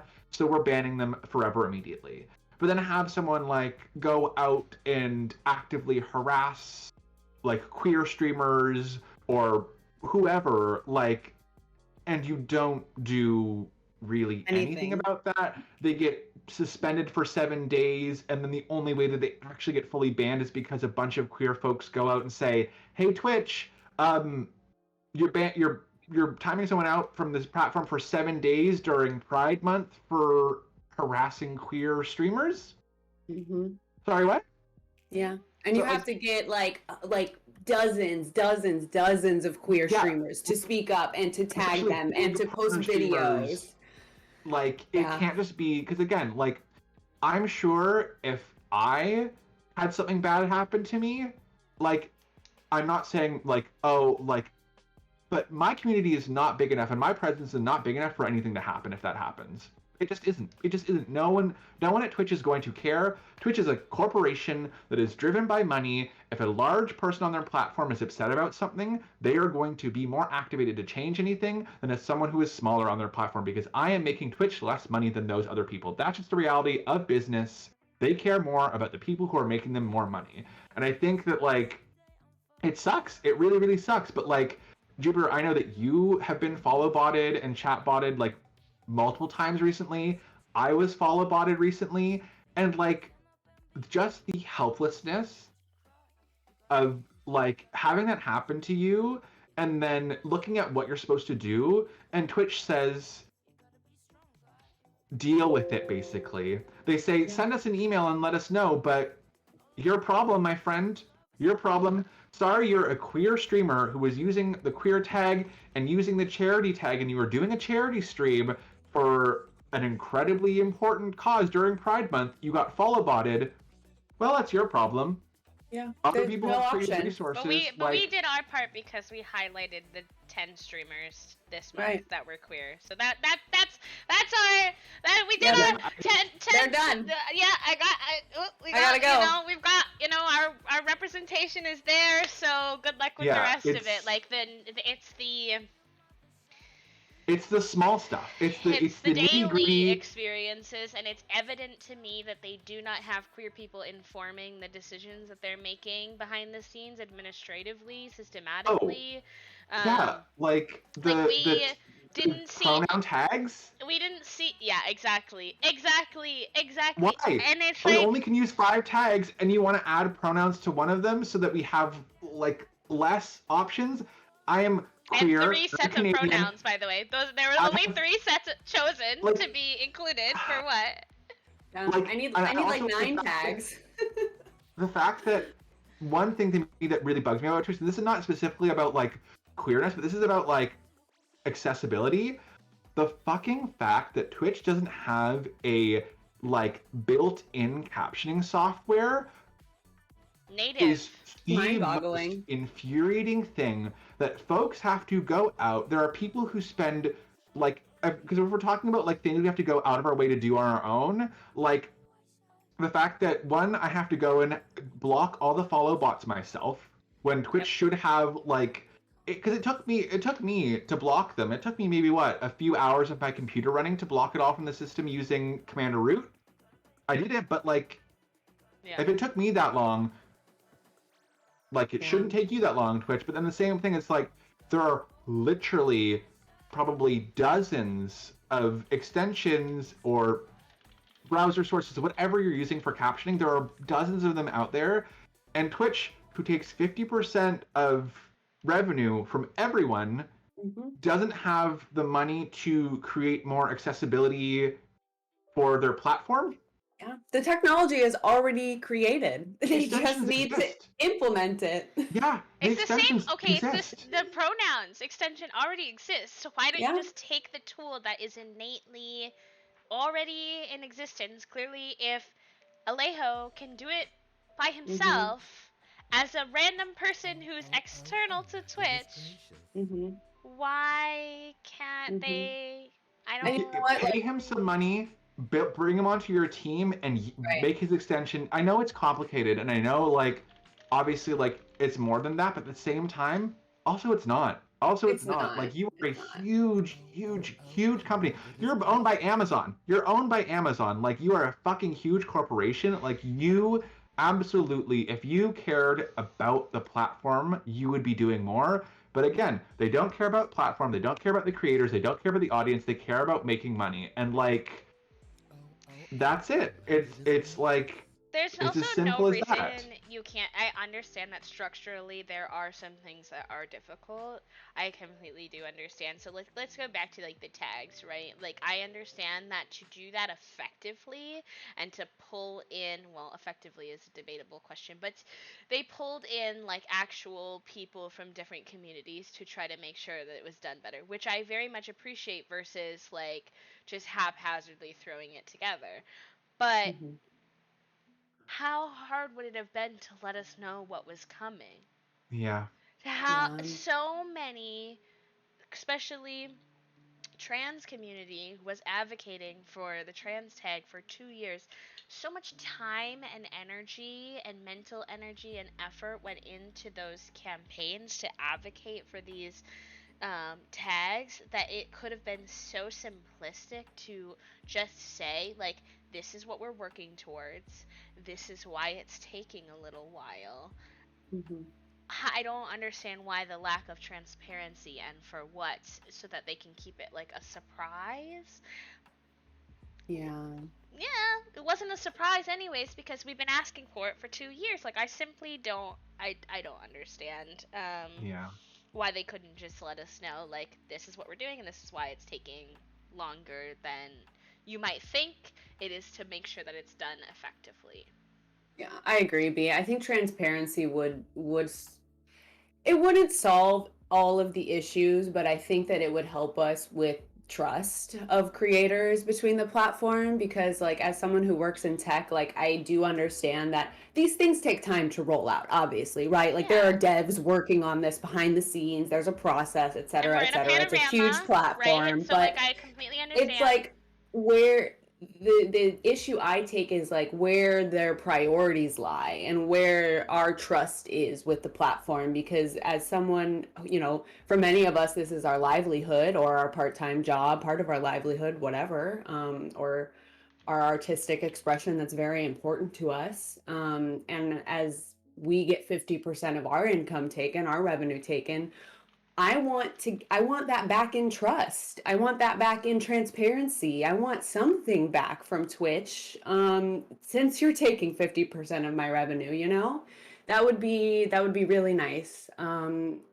Specifically for marginalized communities who we need the extra trust. We need the extra transparency. Yeah. It's It's frustrating. like they're taking 50% of our revenue. And I know a lot of people sort of like arguing it's like, yeah, but the discoverability, Twitch is The the discoverability is the trash on this the platform. yeah, it's like they're like, oh well it hosts your stream and yada da da. It's like It, my friend, it does not take that much and cost that much to host everything, and they have garbage discoverability. The only reason I have any following at all on Twitch is because I started uploading to TikTok. Period. And I got lucky on TikTok. yeah. But like, It you can't be like they deserve to take 50% because think about all the work they're doing. no. Yes, but they could be doing more, and like especially as like queer creators, for marginalized creators, like they are not doing enough for us To to be taking justify. that much of our money from us. Like again, the fact that it took so long for the pronouns tag to come out, like not the pronouns tag, but like the tags to come out, and then even still there was still a bunch of issues with them because again, you could only do 5 of them, and they were missing a bunch of things that people still were asking for. Like, Yeah. Yeah. come on. It's people will go out of their way to defend Twitch, and I'm like, yo, what do you think you're getting from this? Yeah. Like, I don't know if you Yeah. just want to be like the kid who gets the gold star, but like, Yeah. I this platform is never gonna change without pressure from the community, and that's just Right. the This is the reality of only the way situation. that we will see change. And I Mm-hmm. think people are I never quite understood it either. Like, are people afraid? Like, oh, I need to stay in Twitch's good graces, and for what? For what? What are they giving you? You know, why do you want to be the number one? Yeah, like it's not Whatever. gonna Like, stop you if you're a streamer. It's not gonna stop you from becoming partner. They don't no. care. They Yes. really, We can use this They platform and don't look into criticize it, and their. I would hope that we would. Yeah. And let's just be honest, Twitch doesn't look into their creators enough to ever actually even realize that you, like, in that VOD somewhere you were talking about how it needs to improve. They do not care. Did Well, you we hit know the that to be statistical true. methods? Because that's all they Yeah. care about. You know what I mean? We know, because we've got When these. partnered streamers are harassing other Exactly. creators on the platform, we know that to be true. We know that they're not actually looking into any of their creators for their value or worth. Let's just be honest. Yeah. We also had a pronoun check in chat, friends. So if you're Ooh. comfortable and willing, dropping your pronouns in the chat. That was a couple minutes ago, but I didn't want to interrupt. But it's no, wonderful. absolutely. I mean, we're talking about pronoun checks, Perfect so timing. 100%. My pronouns are he, him. Thank My you. pronouns are she and they. Heck yeah. Um, thank you, friends. Yeah, yes, all of the above. There was something else I was thinking about when we were talking about all of this too, but it has escaped my brain. Maybe it will come back.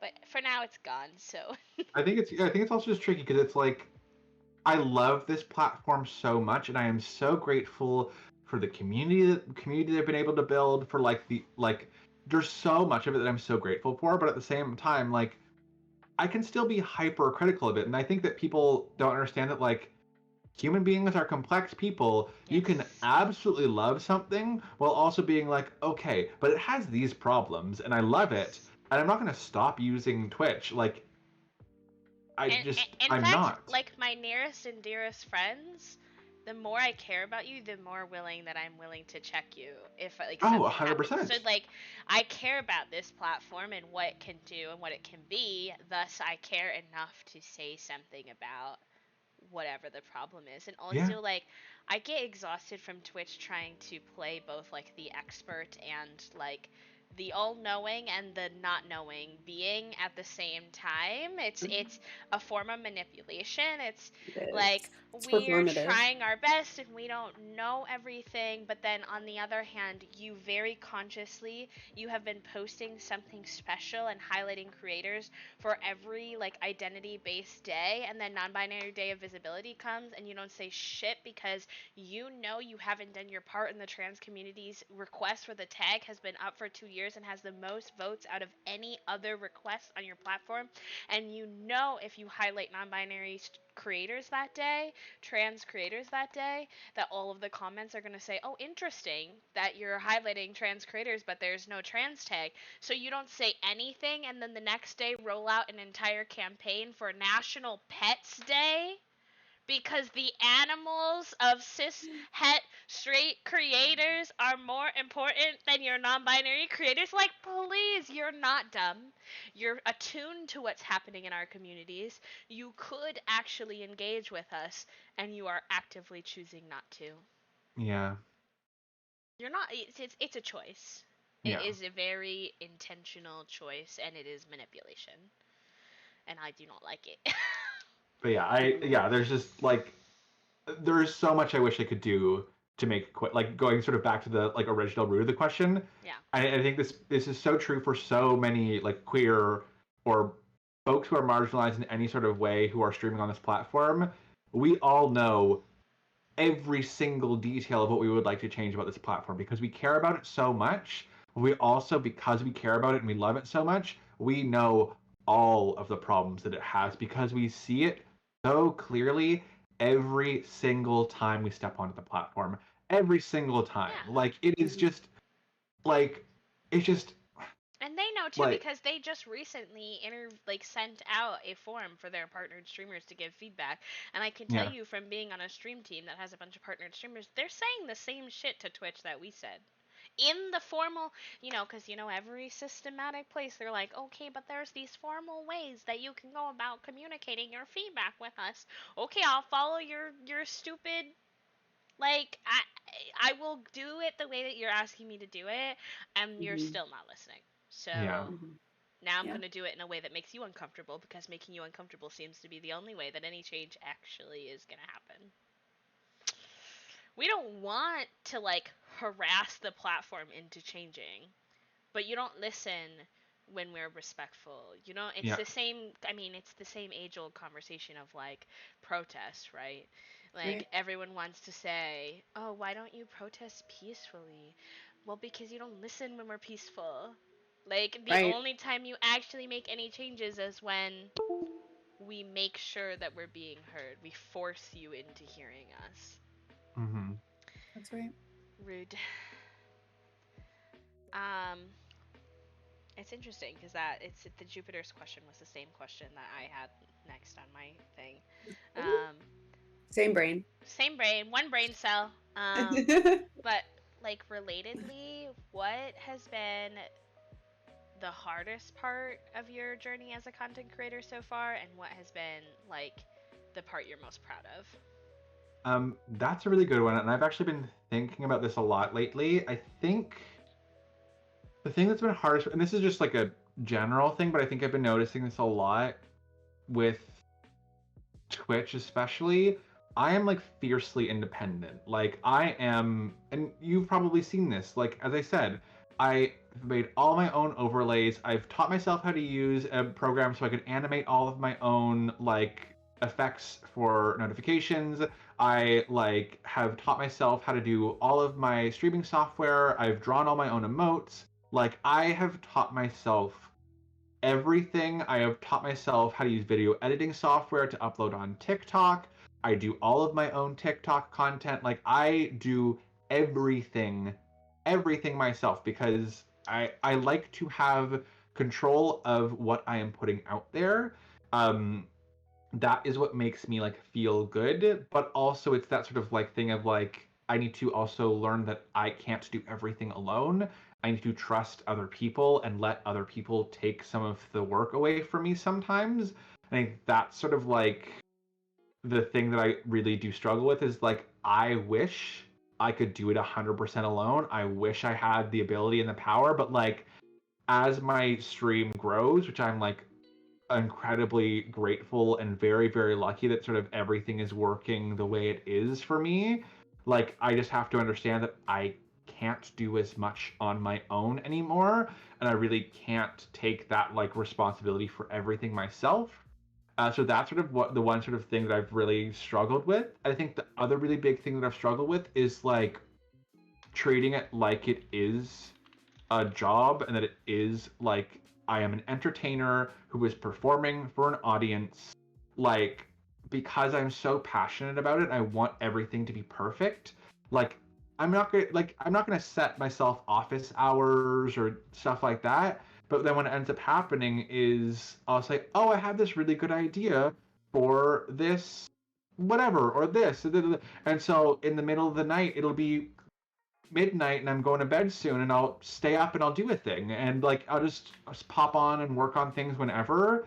And it's like I definitely over the past month have been feeling very burnt out. And I like y'all's talk with Katie was like I so many things that I needed to hear in that talk. Like but yeah, like I'm taking a break come July. I am taking a break. I am taking my first break in my entire time of streaming, like my actual active. I am taking a break from streaming, and not because I am sick or something has come up, but like I am just choosing not to Just a stream. preventative break. Just Absolutely, because again, Good I for am not you. like I'm not at the point where I'm like, oh, my content is really like suffering, yada da da da. But I am just feeling where I'm like, if I continue at the pace that I'm at, it will not be sustainable, and my content will suffer, and I as a person will suffer. And so I think that's the hardest thing is like treating it like it is like the commitment and job that it is, because again, like I know job could be like, oh, well, blah, blah, blah, you're in an office, and like we think of it as like you can have a job that you absolutely adore and love, but like you can't let that job that you adore make you do a bunch of unhealthy work habits Hmm. and then push you into hating that job. And this is with me lecturing myself because like but I've people been need to really hear it. I've been really trying to learn this though is like set those limits. Like tell yourself, okay, like if you're streaming Friday, Saturday, Sunday, Monday, you stream from 4 to 6, you're not going to let yourself go later than 6:30 or 7 because you know that your limit is 2 hours stream and then you start just feeling you just can't do it and your content's going to struggle like suffer.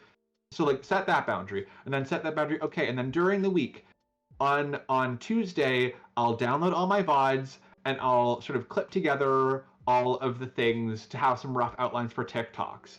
And then on Wednesday, I'll have that.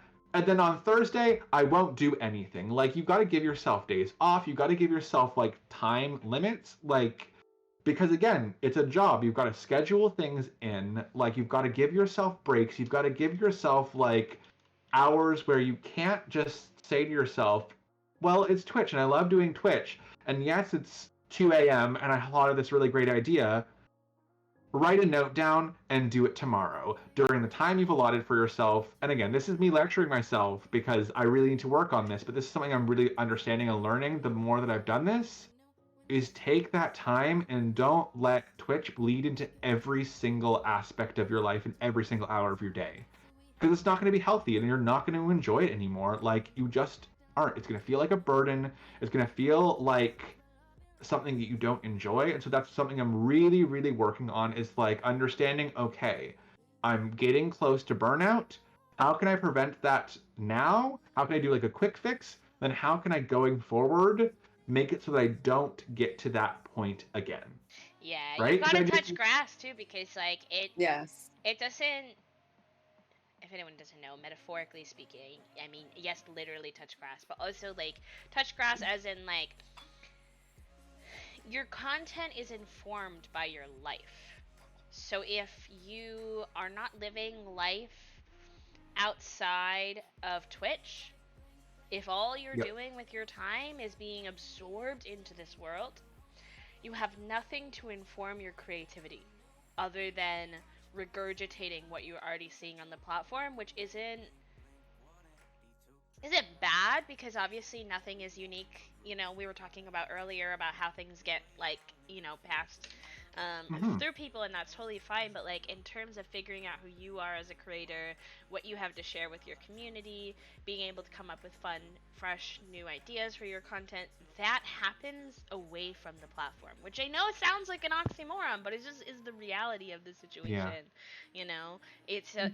it's the fresh eyes thing, right? It's like Yeah. coming back and seeing something completely differently just by taking a break from looking at it.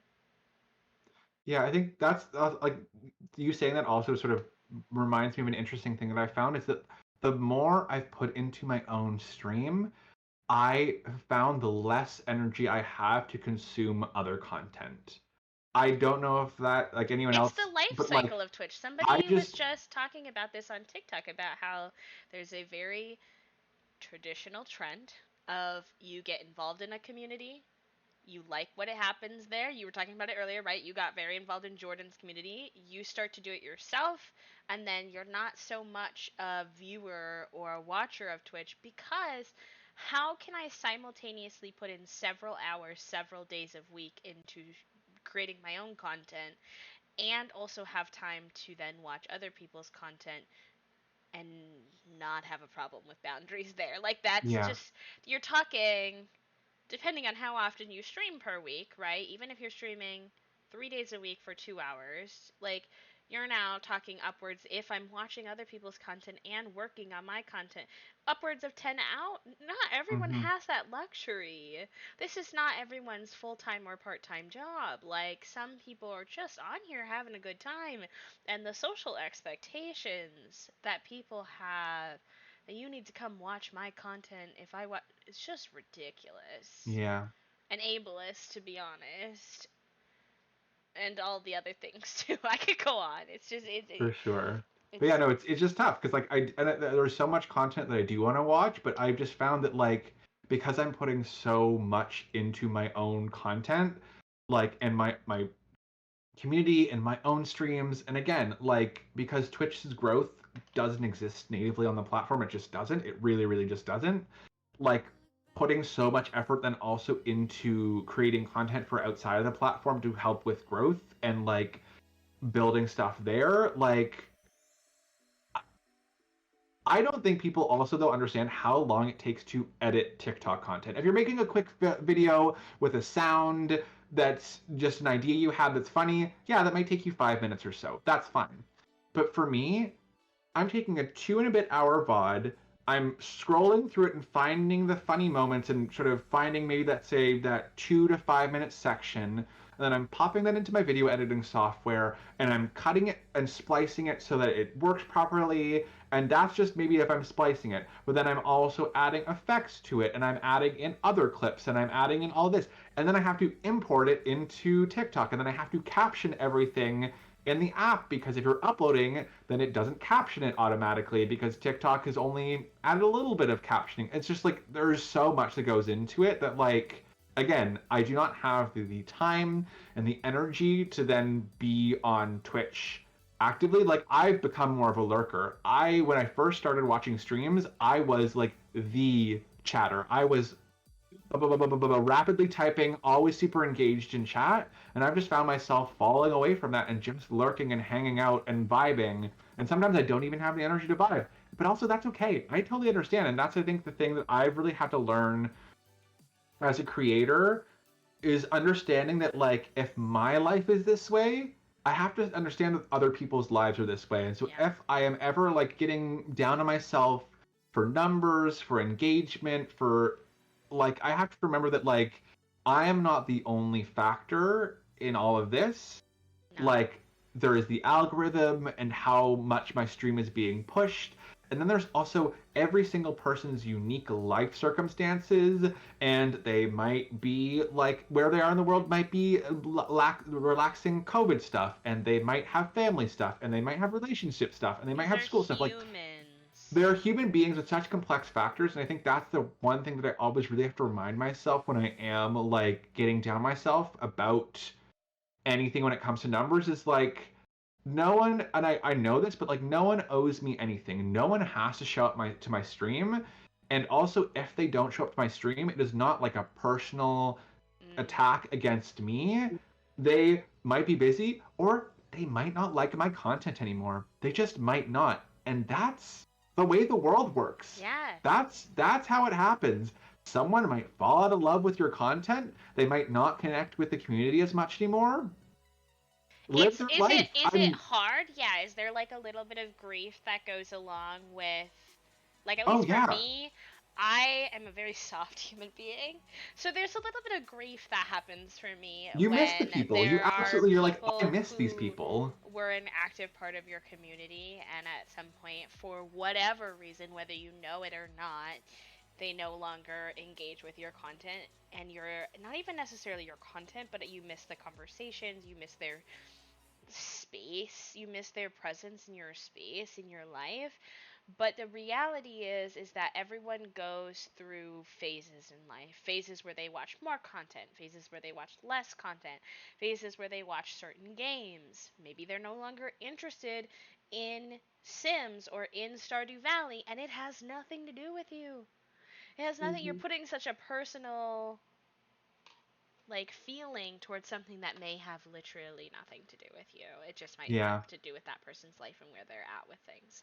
Yeah. No, and it's hard. I think people also like As viewers, I think it's hard because, like, I mean, depending on the size of the stream, I think everything is very different. But like for sort of like smaller content creators, especially so folks who are starting their journey off, like we remember almost everyone. Like especially when I was at like 3, 4, 5, 6, 10, 15 average viewers, like I actively knew everyone. Yes. And so like and again, you're on your own journey, you're living your life and they're on their own journey and living their life. And so it's under you can understand that they are changing and they might not be watching your content anymore, but it's still like you do feel that very deeply of like they were there to support me, they were there for these moments, like, and I think that's like again the big benefit of Twitch, but also the big downside is like there is such this deep connection between you and your audience that like it can be so amazing, It's but it can painful. feel really hard. It can feel really hard, and it's hard sometimes to not take it personally. And It's like like losing I a have, friend sometimes. Like oh, absolutely. it's there can be ways in which a certain person completely changes the energy of your community when they are around, and so with Hmm. them being gone, there's the absence of that energy that cannot be recreated, and new energy will form with new people. I feel like my community has gone through multiple iterations already in less than a Hmm. year of like who were the most common people to be around, what kind of conversations were we having, um, etc. And letting go of the like the past iterations of your content and your community is Yeah. hard. It's really hard. It's really, and I think that's like definitely something that folks don't like talk about enough because I think like yeah, it's this hard thing of like as a Twitch viewer, you both feel like you are just a viewer, but you're also like deeply connected and a member of the community. And like I think that like streamers don't talk enough about how that like you feel the same way. You are both sometimes you feel like you're just an entertainer and performer, but also you feel deeply connected to all of these individuals. I have, like, no word of a lie. I have considered, hey, this person hasn't been to stream in a while. Should I like message them on Discord and see if they're Yeah. okay? And it's not Consider like that. You don't I want And to then I'm break like, the no, that's weird. you don't want to test the boundary or make them feel pressured, but like genuinely exactly. it's like are You you like I doing care about you, and okay? I'm maybe a bit worried because again, I maybe know a bit about your life, and I know that let's say like you have a chronic illness, or you've been in a shitty like living situation, or stuff has been just whatever's going on. Like, and sometimes you're like, but again, I think it's that like you really have to remember that like yes, you are deeply connected to all these people, but you are also an entertainer. You are, as a content creator, no There matter are what social content you're creating, relationships. you are an entertainer and you have to set your boundaries and you have to understand that, like, that's the way the world works. If you are creating content, like, Yeah. people aren't going to stick around to watch it forever sometimes, and it sucks. It really, really, really does suck. Like, and it can make you feel intensely sad, and you can really take it personally. But like at the end of the day, like whenever I start feeling that way, I really have to remember these people are human beings with a life. I'm a human being with a life. They don't owe me anything, and at the end of the day, I don't owe them anything. And I am lucky and I am grateful that I've had them For a be bit. part of my life, even just for a little bit. But like, I have to understand and let go of the fact that like they might not be around forever. Mhm. That's the way the world works, Yeah, I try to ground myself in the gratitude of the people who are here now is the way that I like for sure. try to move forward instead of focusing on like who's not there anymore. As much as of course those thoughts creep in, it's like I it's almost dismissive of the people who are spending their time with you now to hold on so tightly to the Oh, for people who are sure. absent from before. But you talked a lot about what is the hardest. What are you most proud of in your journey so far, Atmos? I'm honestly so proud of like the community that I've created. I like I'm blown away by all of the amazing human beings who I've like had a chance to connect with and like grow with, and like it just it amazes me. It amazes me. Like I every single time because I'm getting you can tell I'm getting bamboozled and baffled because like my brain still can't calculate everything because like I have just had such like amazing human beings part of my community. Like they've been so supportive both of me. Like I did my sort of forced like my own version of a subathon for a week, and like the support for my stream week was like the amount of times I had to raise my goal. I was like, y'all need to stop. Y'all need to stop giving me so much love and attention. Like, and I think like I've had people like, why do you get so nervous when a hype train happens? I'm like, What do you people are mean? paying attention to me and they're supporting me and that's their money that they're giving me. Please stop it. Yeah. Like it can be really like hard to like fully accept that like you're getting that love. But then also like for my recent charity stream that I just did last weekend, like I had set because I'd set 4 days to do this sort of charity stream, which was so fun. I used crowd control, which basically lets people donate, and then when they donate, they get sort of coins to use in the extension to control your game, whatever you're doing. It like mods your game. And so I was playing Stardew Valley, and like the chaos was impeccable. But like I set a goal of $500 for the entire 4 days, and we hit over $1,700. Wow. Like, Amazing. and it like just truly like it makes me emotional even thinking about it. Like, just like truly blows me away how like incredible the community I have built has been. And I think also something I'm really proud of is like the care I put into streaming before like I started accumulating more of a following. Like Yeah. my friend has said to me, like when you first started, I definitely was like, okay, why is he putting so much effort into something when he's not really having a whole lot of folks show up? Because I think a lot of people are gonna like relate to this. If you're starting out streaming, you start out with 2 or 3 average viewers, maybe. Like,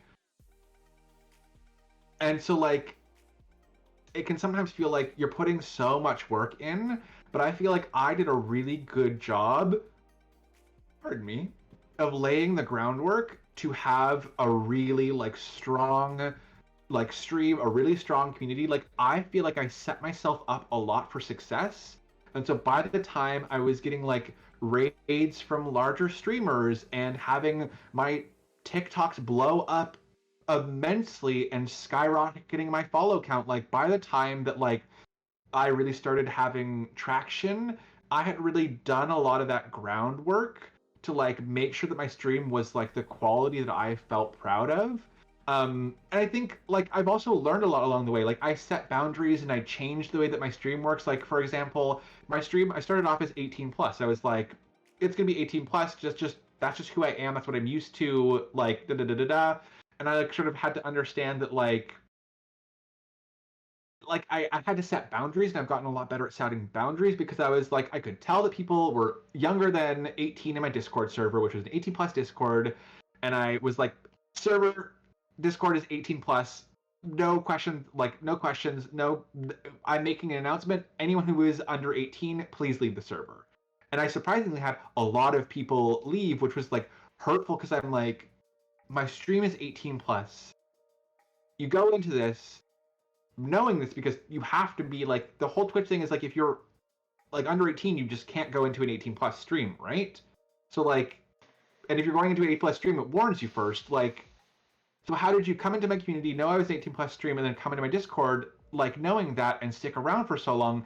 Like it Invasive. sort of hurt, but also everyone really understood, and especially for like the safety of minors, interacting so closely with like people who are minors just felt weird to me, and so I had to set that boundary. But I also understood that as like a queer content creator, there's also a lot of younger folks who like need someone who's a bit older than them, who they see like maybe Mhm. themselves in, or they see like that's where they want to be in their future. So I understood like, okay, if I'm changing my Discord, I think I also have to change my stream and make my stream 16 plus, because I know that there are people out here, like by making an announcement in Discord, I knew that there were people out there who were younger than the 18 age who still really needed my content. And so I had to make that change. And like I think that's another thing I'm really proud of, is making those sort of like tough calls of like, because it felt like shit. It felt like absolute shit. It caused me anxiety for like a week thinking about it and making that decision. Like and I also sort of sprung it on my mods. I'm like, oh, also by the way, I'm changing the Discord rules and I'm changing the stream rules tomorrow, and they're all like, what? I'm like, oh, sorry, I've been thinking about this a lot on I my do that own. too. I I forgot that do I have to that share it with my mods. too. I'm like, right, I can't be completely independent because my mods are sort of also on this team here who are here to support me.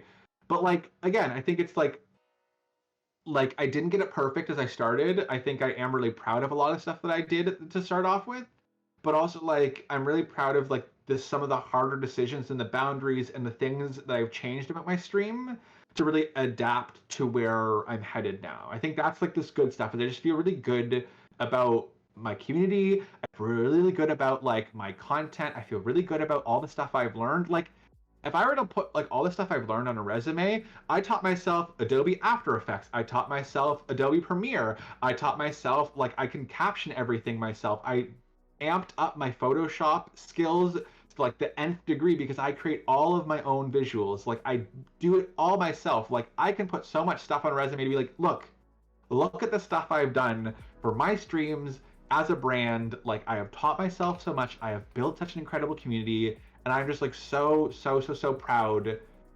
I basically just said everything. I'm proud of everything.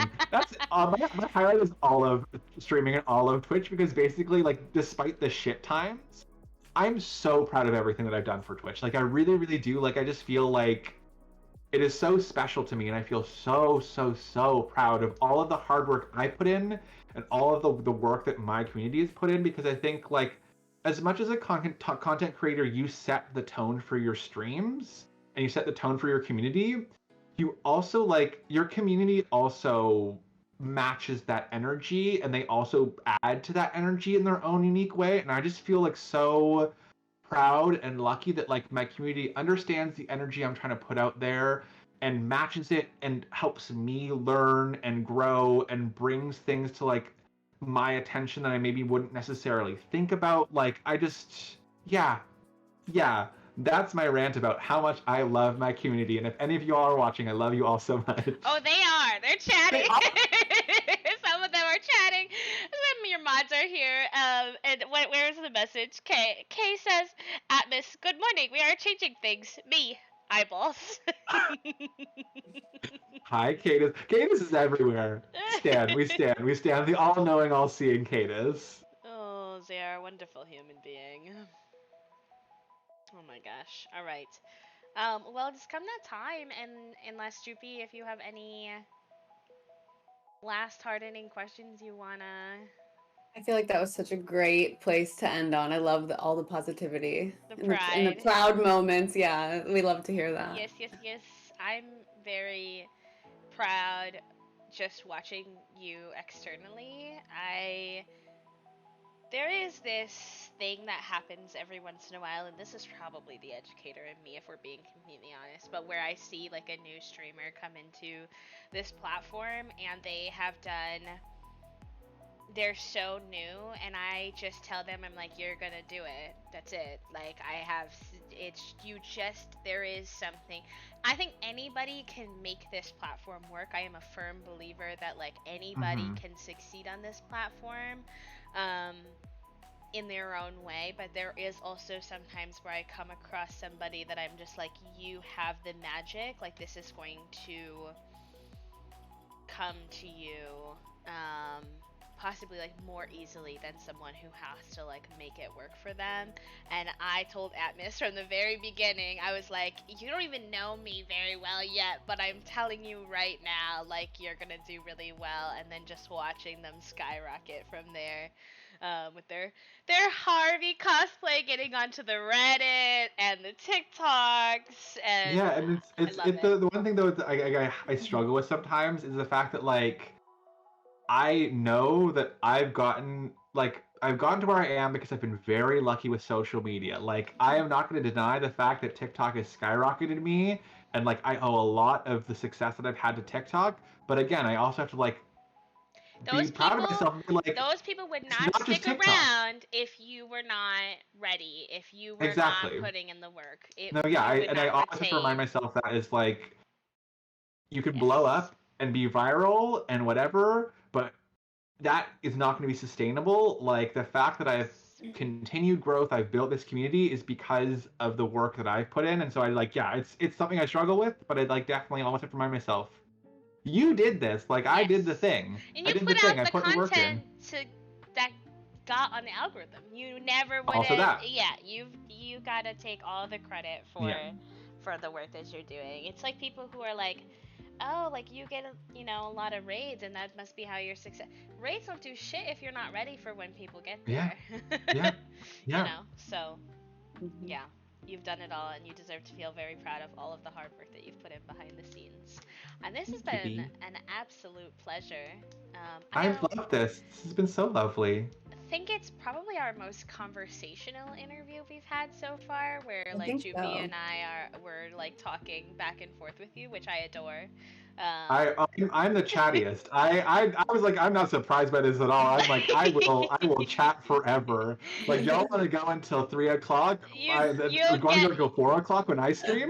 We'll just close this one. I'll open up a stream and y'all can just raid me, and then we can also just keep on going in the chat. They're like, I'm good. Oh I'm good my to gosh. go. Yes, I adore it. Thank you very much for your time and energy today, my love. Of course. Thank you so much for having me. Thank you so much. Oh my goodness gracious. Well, friends, I hope you have a wonderful rest of your day. I'm Thank you, gonna B. I'm gonna hop on over to something else, but I appreciate you all and I will talk to you soon. Bye Goodbye. Bye, bye. loves. Goodbye. Go follow Atmos and Jupy, please.